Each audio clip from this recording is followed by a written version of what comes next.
I barely slept that night. Every sound outside the cabin, the wind brushing past the trees, a branch snapping, felt like a threat. I kept Maya close, wrapped in layers, with a go bag next to the bed. At 2:36 a.m., the smoke alarm screeched. I shot out of bed, heart in my throat. The cabin was filling with smoke. I grabbed Maya and crawled to the door. The fire hadn't started inside. When I opened it, thick black smoke poured in from the back porch. Something was burning just outside. A pile of clothes. My clothes. She'd been here. She wanted me to know. I drove into the nearest town at dawn, parked behind a diner, and used a payphone with a glove on my hand. Yolanda answered on the first ring. She's escalating, I said. I described everything, the photo, the fire, the message. She wants to flush you out. She knows you'll run again, she said. So what do I do? You stop running. She paused. We have a location.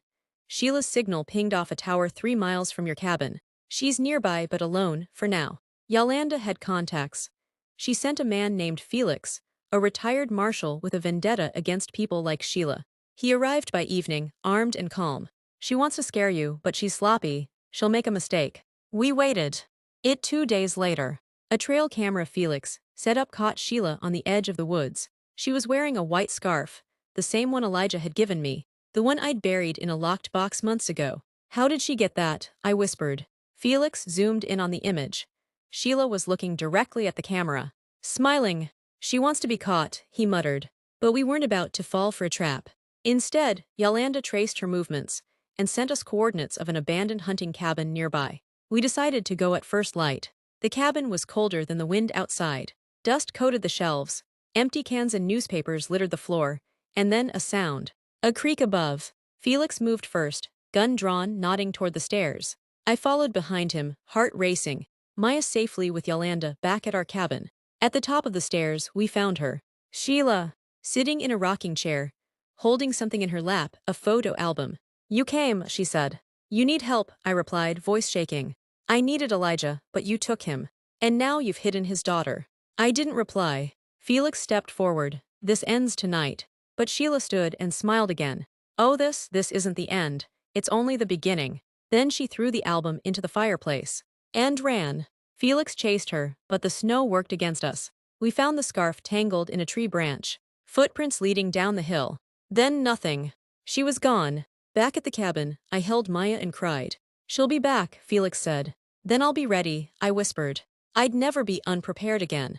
The weeks that followed were quiet. Too quiet. Yolanda helped me set up under a new identity, again. Felix stayed nearby, training me in basic self-defense. I bought a new phone, a new laptop, and encrypted everything. I learned to shoot, I learned to hide, I learned to survive. Because I knew Sheila wasn't finished. One morning, a package arrived. No return address. Inside, a sealed envelope with my name. It was from Elijah. His handwriting, his scent. A letter written months before he died but never sent. Zarya. I recorded everything, Sheila's threats, her manipulation. It's all backed up on a secure drive. If anything happens to me, go to the place we first kissed. The truth is there. My heart dropped. It was real. Proof. I went back, to DC, to the old garden by the river. Behind the bench, taped under the wood, was a small waterproof case. Inside, a USB drive. I drove straight to Yolanda. Together we watched hours of footage. Elijah crying. Talking, recording threats Sheila made. Calls she intercepted. Even messages she deleted from my phone. Everything. We had her. It happened quietly. Yolanda sent the drive to her contacts in the federal cyber unit. Within 48 hours, Sheila was tracked, located, and arrested. She didn't resist. Didn't say a word. The story hit the news in pieces. Mental health crisis. Digital stalker nabbed. Tragedy averted. But to me, it wasn't just a story. It was closure. The snow had returned. Maya was walking now, saying words, laughing. I watched her play outside the cabin window, bundled in a red coat. Felix was gone. Yolanda had moved on to other clients, but I stayed. Quiet, safe, whole. Not because the danger was gone, but because I wasn't running anymore. The winter had taken everything from me, but it had also given me Maya. And she was worth every secret. 3 months passed. Life returned to a fragile calm. Maya's laughter filled the cabin. Her tiny footsteps a daily reminder that joy could live where fear once did. But one afternoon, I found a manila envelope at the edge of the woods. No footprints, no name. Inside, a photo of Elijah's gravestone, fresh flowers placed at its base, and a note. He deserved better, we both know that. There was no signature, but I knew the handwriting. Sheila had someone else, or she had planted seeds before her arrest. Either way, the story wasn't over. He arrived on a foggy morning. A man in a long coat, clean-shaven, with sharp eyes and a calm voice, said his name was Adrian. I used to work with Elijah, he said. I heard what happened. I just wanted to check on his family. It sounded innocent, polite, but something in his tone made my skin crawl. That night, I told Yolanda. She ran his name. No records, no known associates. Be careful, she said. If Sheila left pieces behind, one of them may have just knocked on your door. I didn't run. I went to the police with the note, the envelope, the encounter. They opened a new investigation. This time I wasn't just the hunted. I was part of the net. Felix returned for a week to reinforce the cabin, upgrade the surveillance. I started recording everything. Every visit, every delivery, every shadow. Because this story may never fully end. But I would never be silent again. Not for fear. Not for guilt. And not for anyone. 3 nights later, Yolanda called. Her voice trembled, something I had never heard before. There's a breach. My mainframe was hit last night. Someone bypassed 2-factor authentication and dug deep. They didn't just stumble in. They knew exactly where to look. Is it Sheila again? I asked, already feeling my chest tighten. No, she said flatly. This is someone else. Felix and I tore apart the cabin's tech setup. We pulled wires, smashed routers, purged drives. Yolanda walked us through a full forensic wipe over an encrypted video feed. I kept glancing at Maya, sleeping peacefully in the next room. And that's when I saw it. A USB stick, jammed into our backup router, hidden beneath layers of dust. Not ours. Someone had been inside our home. Worse, they had been careful, stealthy, strategic. This wasn't a random act. It was a message. From the USB, Yolanda extracted one chilling file. Security footage from the outskirts of our property. A tall woman approached the camera, her face shadowed by the low evening sun. Then she tilted her head up, revealing a spiderweb tattoo stretching across her jawline, black ink coiling like veins. She smiled. That's Iris, Yolanda whispered. She's known in the darkest corners of the internet. Cyberterrorist, information broker, the kind of woman corporations pay a fortune to protect or destroy them.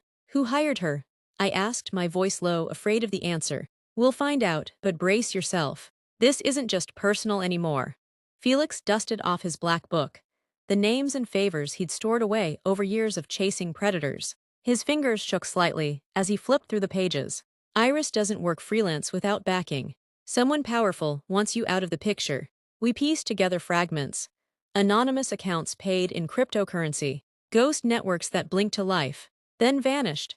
Patterns in data leaks that Yolanda linked to a single source. Marion Vale. She had been Elijah's boss at Nova Biotech. Ruthless, brilliant. A woman who built empires on silence and fear. Known to bury secrets deep, and deeper still when they threatened her empire. She's covering something, Felix said. Something Elijah knew. And suddenly, it all made sense. Sheila's madness, Elijah's isolation, his desperate whispers into the night. The truth had always been chasing us. Yolanda cracked the encrypted drive Elijah had left. It was a whistleblower's journal. Logs, screen recordings, and emails showing how Nova's AI system was flagging false diagnoses to inflate pharmaceutical testing.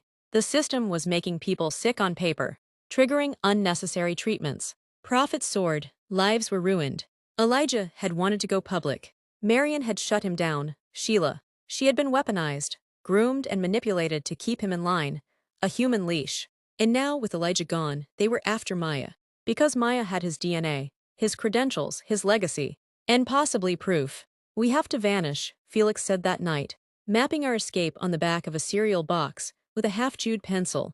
Yolanda set up burner identities, new passports, clean financial histories, an entire family, fabricated in under 48 hours. Let them think you're dead, she said. Then strike from the shadows. How long do we hide? I asked. As long as it takes to expose them. And what if they find us? Felix answered before Yolanda could. Then we stopped running. We left everything behind. The cabin, our names, our history. Traveling only at night, we crossed 2 state lines. Felix guided us like a phantom, avoiding cameras, changing plates, switching vehicles twice. We settled in a remote valley, surrounded by forest and silence. The kind of place where secrets could sleep and never be found. Maya became Zara. I became Nora. And we waited. 6 months passed in near total stillness.